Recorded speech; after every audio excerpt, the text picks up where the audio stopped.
Hey, hello, how are you guys? Thank you so much for joining me. I am Maggie Jenny, and you are currently watching Maggie Rambles, where I talk to really cool people who are in the entertainment business, and some of them I get to call friends, like my very good friend, Becky Bartlett. Hey, how are you? Good. Thanks so much for joining me today. Becky is a fellow actress, and she actually is out of Arkansas, which isn't that far from me. So I was very lucky to get to meet her in person just maybe a month or so ago. Yeah, that's right. Thank you for coming to our neck of the woods. Yeah, I do what I can. So how are things going? How's the family? I know you guys got kind of like a Brady Bunch thing going on over there. Is it crazy? Yes, crazy but good, in a good way. I mean, I am in a blended family now, and between my husband and I, we have 6 kids. And so you can imagine with the whole quarantine, COVID thing going on. Never quiet. Yeah, from basically spring break to August, just time for family fun. Yeah. Oh, gosh. Meals, all that kind of good stuff. Everybody always faces that stuff anyway, but it was just on steroids. So yeah, just so much family time, which is great. And also, like, when do we get to kick you guys outside for a while? A field trip time for someone. Love you, but also love you from a distance sometimes. It's great. Right. Go put your mask on and go check the mail again. Yeah. So also, because you've been stuck at home for so long, you picked up a new hobby. I hear you have a green thumb now. Okay. Well, there it is. Yep. Well, that is an interesting statement because I have enjoyed gardening lately, and basically out of necessity, just trying to get myself out of the house, but not too far out, and finding something fun to do.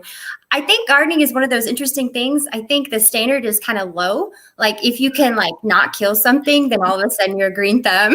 That's me, because I kill everything. Well, I was really excited. I had a little itty bitty baby watermelon. I was like, look, we're gonna have a watermelon, and then it just shriveled up and died for no reason. I'm like, I watered you. It's we had something good going on. Why do you have to go and die? You have to go and die on me. Apparently my produce is meant to come from the store. Right. I just simply planted it and gave it some water, and I guess, God did the rest. So, but I get credit somehow, and I don't know why. Well, good luck and good for you, because I kill everything. And my husband is like, so how long are we going to keep trying? And I'm like, surely something will live, right? Oh, good. So good to see you, Jean. I'm glad you caught one. For those of you who don't know, Jean is both Becky and my agent, and so it's pretty cool that she gets to jump in and see these things. But yeah, no, I can't keep anything alive. I've even killed succulents. We're supposed to be impossible to kill. No. Well, that's actually what that was. That was a flowering form of succulent, which I just love. I think they're so gorgeous. But the funny part will be when it becomes winter, because I don't know how they're going to fare, because it does actually get pretty cold in Arkansas. So we'll see. I don't know. You should interview me again later, and I'll tell you that it died. Yeah, then I'll feel better about it. I'm like, good, because I've killed everything. Evergreen's dead. So many things. It's not good. And I keep thinking, I'm going to get this. I'll buy the plant at the store, and then my husband ends up being the one watering it because I forget. So he's like, you keep giving me chores. Stop buying plants. Okay. But yeah, it was pretty funny. Okay, now also you are a part of an acting group in Arkansas. Is that correct? Oh yeah, the Arkansas Actors Co-op, and it is thriving, doing really well. We actually meet once a month. We used to meet in person at one of the downtown theaters in Little Rock.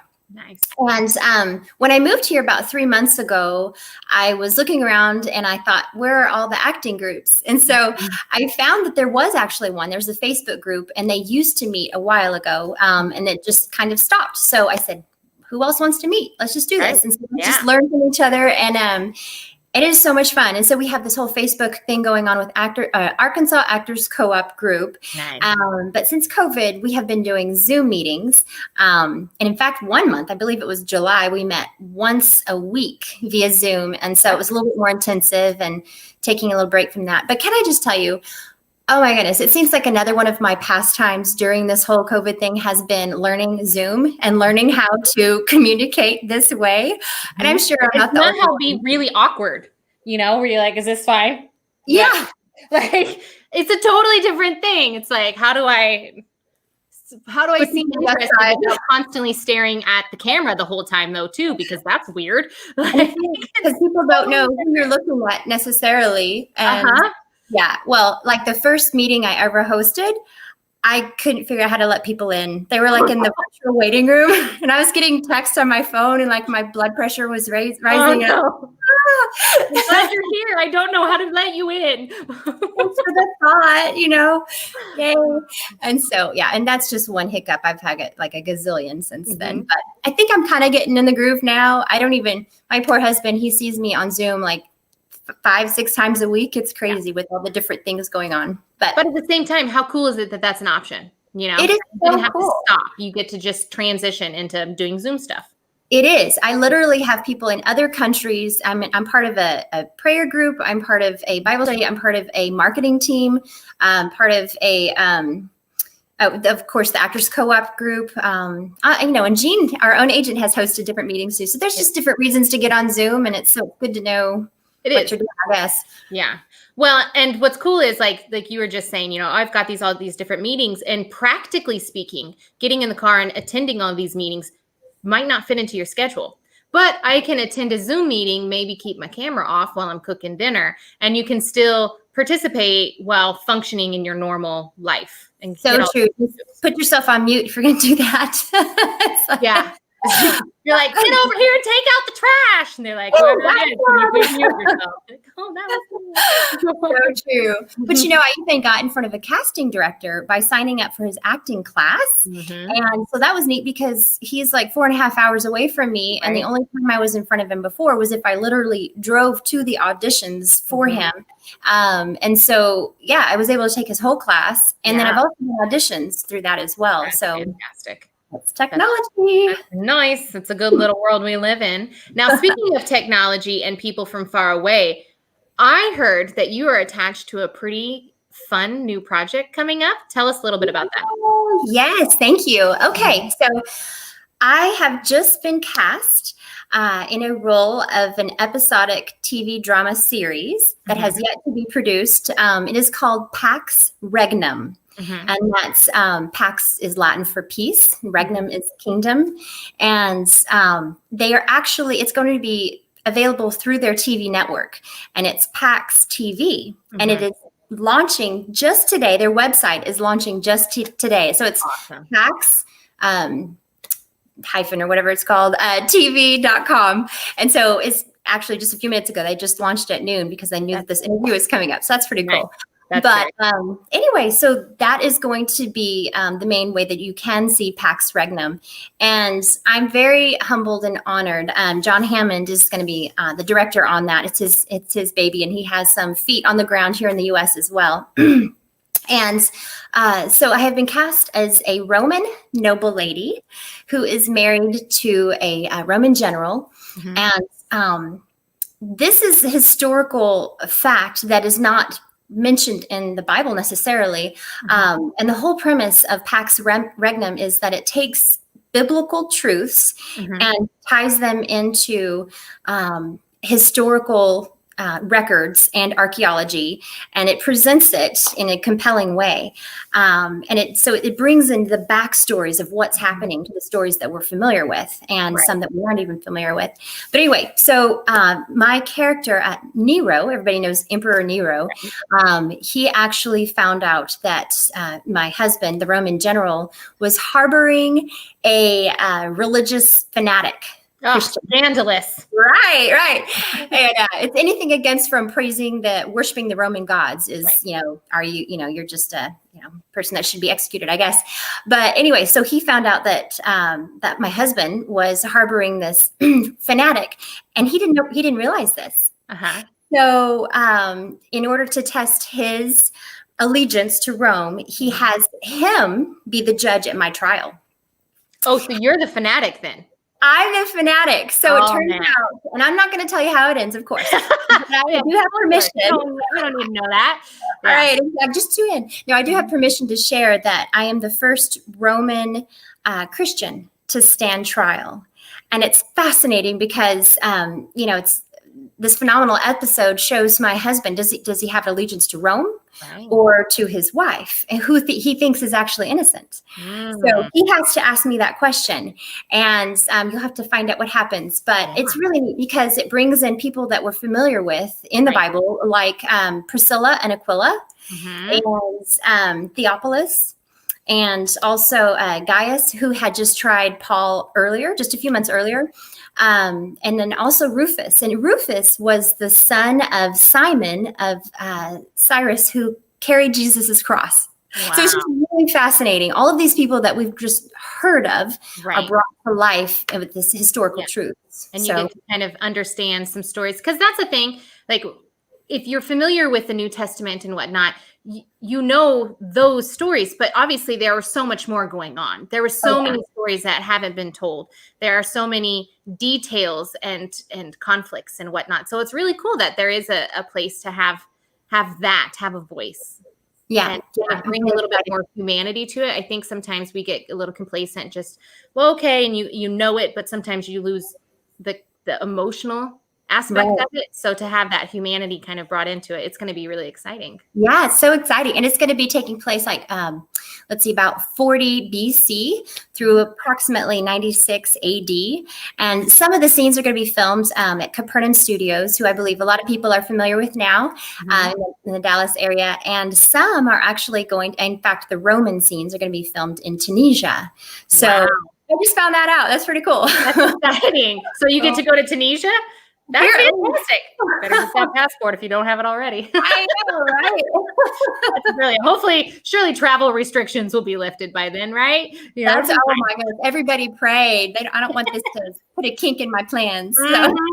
Yeah, sounds good. That's exciting. I can't wait to look at. So what's the name of the website again? Or how can they find the website? The TV website is pax-tv.com. And it's active right now as we speak. And the actual website for the show that we're talking about, the episodic dramatic show, is pax-regnum.com. Can you want to spell that for him? Oh, yeah. REGNUM. Perfect. All right. Well, that's a great thing to look at later, but we're not done with this show. I say we play a game, shall we? Okay, let's do it. It's time to play Two Truths and One Lie with Maggie. Hey, what's going on with your nose?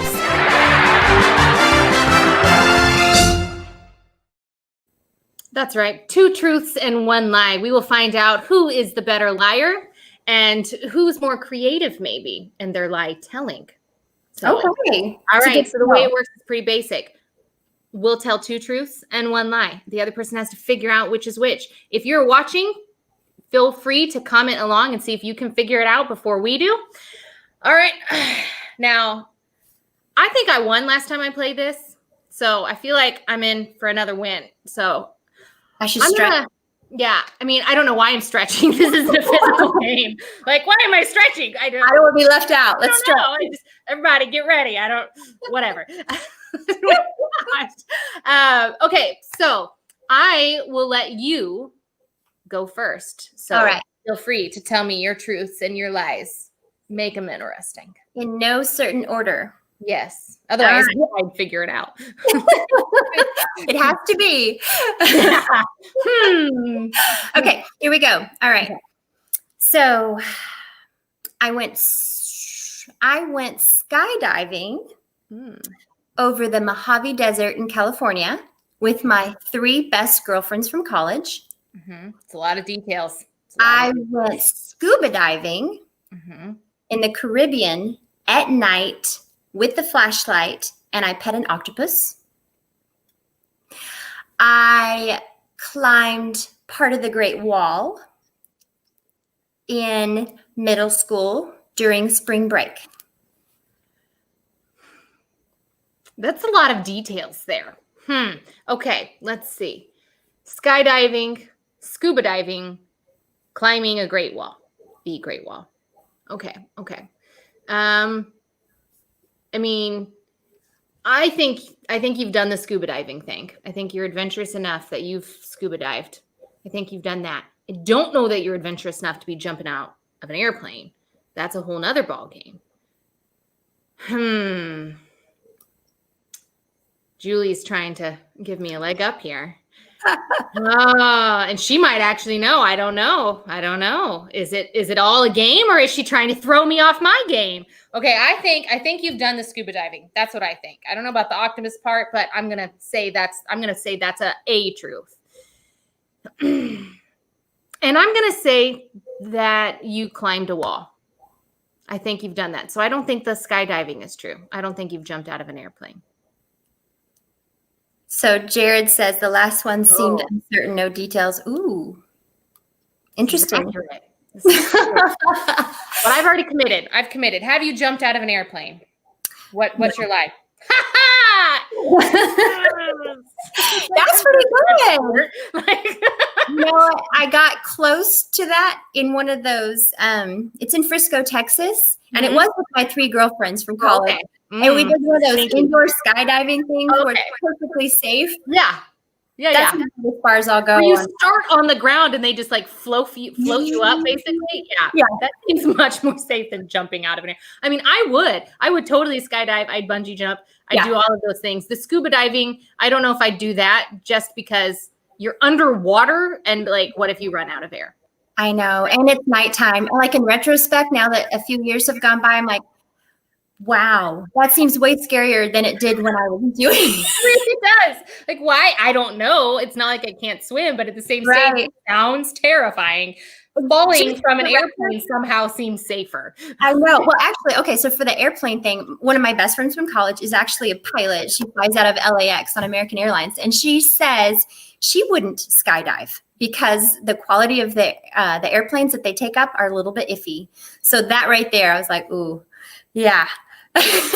Don't like that. Yeah, no, I don't like that. No. But anyway, I've done the other 2, and the scuba diving. Just for the record, you're not actually supposed to be petting octopus and touching things, but I decided I'm in there. I'm gonna make buddies with an octopus.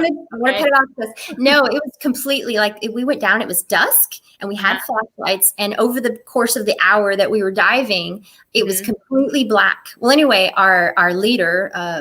Guide, whatever you call her. She gave us permission. And this is your weakest finger, the ring finger on the other end. And she said, well, she didn't say this. We're all underwater. But we communicated via sign language, but you don't know what it is. You're like, this is fine, right? Okay, I'm gonna do it. It's not fine. Okay, maybe she didn't say to do that. Maybe I just misunderstood her, and here I am petting the octopus. Like, swimming out. Throw her upside. But slowly. I mean, we can't really go too fast. So, well, maybe that would have been your punishment, though. Just yank her up. She's petting the wildlife down here, and it's not okay. She's bullying the animals down here. She's not allowed. Bullying the animals in the Caribbean. So how old were you when you were climbing this Great Wall? Then the Great Wall. I was 12. Was that like with school, or did you and your family go? How did that work? Major field trip. That's a good question. No, it was, my dad was actually a religion professor at Baylor University in Waco. And they had an exchange program. And so we lived in Japan for an entire year, my 6th grade year. And so he taught at a university, and he had a translator. He didn't speak Japanese. Anyway, and then they would send someone over to Baylor and to teach as well. So for spring break, our family went over to China and checked out the Great Wall. And this is actually a pretty cool fact too. I stood at Tiananmen Square, wanting my picture in front of Mao Zedong. And my mom and I, just thought we could just pull out a camera and take a picture. And all of these like communist soldiers surrounded my mom and I, and they're like, no, you must pay for a picture. Except they said it in Chinese, and our tour guide told us that we thought we were going to die. Anyway, so I think she still has that picture somewhere. We got it, and they let us keep it. But she managed to get it off before they surrounded her. Wow. I know. That would have been terrifying, though. Like, it's real. It's not like China's real friendly. And my mom is one of those people that's like, it's okay, honey. We'll be fine. It'll be fine. And I'm like, okay. They'll just throw us in a Chinese prison where we'll die, but it'll be fine. The communist guards didn't know what was coming when my mom was there, Okay, I want to travel with her then. She'll be like my safe haven. Like, it's cool. No, that's not true though, because you actually are a black belt in Taekwondo, so you could save me if we go traveling. Oh, you do have this. How funny. Yes. Yeah, so this is my hat trick. So in Taekwondo, we learn how to do this spinning head kick. Mhm. And I don't have a dojang to practice in anymore. So I get bored. And so I grab my husband's cap there. Sorry, honey, I grabbed it without your permission. But, That's all right. It's a Cardinals hat. You can kick it all you want. no. Yeah. But anyway, so I just try to kick things off of high spots for fun. So I keep myself active, I guess. Totally a normal hobby. I kick stuff. I know. It's gardening and kicking hats off of people. When you get mad about your dead plants, which apparently hasn't happened, you can just go kick some stuff. That will be this winter. This winter, I will go kick things. There you go. Your kids can build a snowman and you can knock its head off because you're mad about your plants. I'll be like, do you want to build a snowman? Okay, my turn. My turn with my truths and my lies.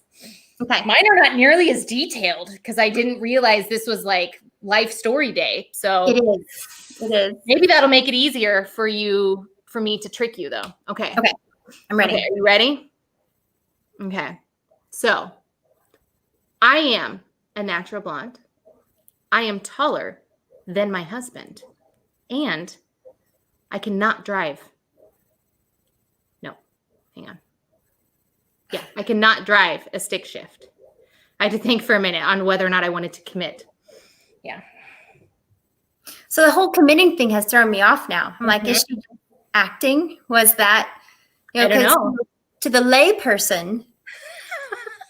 Because you're a professional now. I'm not going to do this full time. This is fine. They might be like, "Ooh, she changed her mind. She didn't know what she was going to say, so that's a lie." But now I'm like, "Oh, that's me, Maggie Jenny, though, and she's on her game. This is her show. She might know what she's doing." Obviously, I'm a professional. Okay, I think I've never met your husband. Dang it! I wish I could think about a family picture that you might have posted. All I can think about is Napoleon Dynamite family photos. Which is a great one. It is great. Okay, I think I messed up. She doesn't think I did that on purpose. She thinks I messed up. Yeah. Oh, that is hard now because I don't know which way to go on that one. I know. I think you're taller than your husband. Okay. And I think okay, natural blonde or stick shift. I'm going to go with, I think you are a natural blonde, and I think you are taller than your husband. So yes. Okay, so you think the lie is the stick shift? No, actually, wait, can I renege? Hold on a second. Sure. Why not? I'm going to say that you can drive a stick shift. Okay. So that's the lie. Yeah, that's the lie. Okay. Yeah, okay. Yeah. You can drive a stick shift. And you I don't know about your husband. Dang it, you're good. You're actually really good. And you didn't need all the life story details that I threw in. Shoot. I wish I could replay it because they say if you lie, you like your eyes shift and like you look over to the left. Shifty all the time, though. You don't know. Is it the upper left or the lower left? There's some communications class that I took a lot of. When you are retrieving information from memories, you look up and to the left usually. So that's true, and that's the lie. I don't know. I don't really know, but you can't replay it. So okay, I gotta commit. Okay, let's do it. Okay. I think the lie is the driving the stick shift, and the others are true. That's my choice. Okay, so I am a natural blonde. I am not taller than my husband, and I can't. So here's the deal with the stick shift. I can not really. I could if I in a state of emergency, but it's going to do the whole way through. So that's not really driving a stick shift. It's more of like I'm very shifty about my shiftiness. Like the stick shift driving is not. It's not really driving. It's like not failing, but that's not the same of knowing how. Like gardening. It's that's like exactly it. Kill it. Yeah. Though, let's be real, I've killed the car in the intersections before. That's happened. I've never had a stick shift car though, so I've never had to get good at it. Right. And if you don't ruin your transmission, then you are a stick shift driver. If you can make it to the hospital in an emergency. Burn out a clutch. It's fine. It's fine. We made it. I know that's pretty much my standard. Like if you can make it to the hospital in an emergency, then I think you're a driver. You're a stick to drive. I was just talking about this the other day. My brother-in-law taught me when I was 15 how to drive stick shift in a parking lot one day. That was it. I never tried again. I don't know if I could make it to the hospital. I think it might be pretty rough. But yeah, maybe. I mean, I could get there, but it'd take far too long. And hopefully there was no injury to the person because they'd have some whiplash to add to it. Like I'd have to literally just be like, let's collar him up because otherwise their head will fall off. They're like, did she have whiplash before you got in the car or transport? My bad. Yeah, no, that's all me. Yep. Totally normal. It's fine because she's here now. Just keep it back together. Right. Yeah. Also, I'm going to need a lift home because I ruined my and my transmission failed. So that's fine. Totally normal. So apparently, guys, this is what we're communicating to you is don't trust your stick shift car to Becky or myself because we're not very good at it. Though if you're well open to teaching us how to be better, I'm good with taking lessons. I mean, are you? Yeah. I mean, I could take a lesson. Well, I could learn. Yeah. I'm open to that. I'm not saying I would do well, but I could definitely try.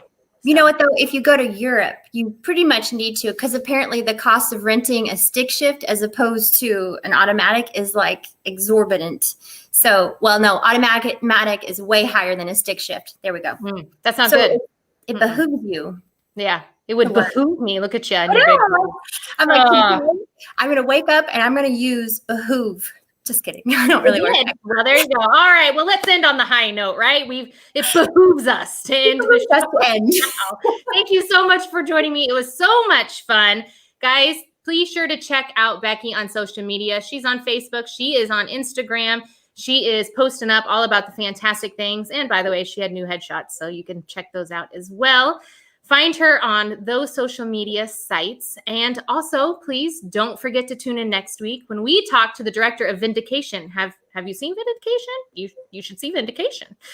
So tune in next week as we talk to him. And thank you so much. Thank you.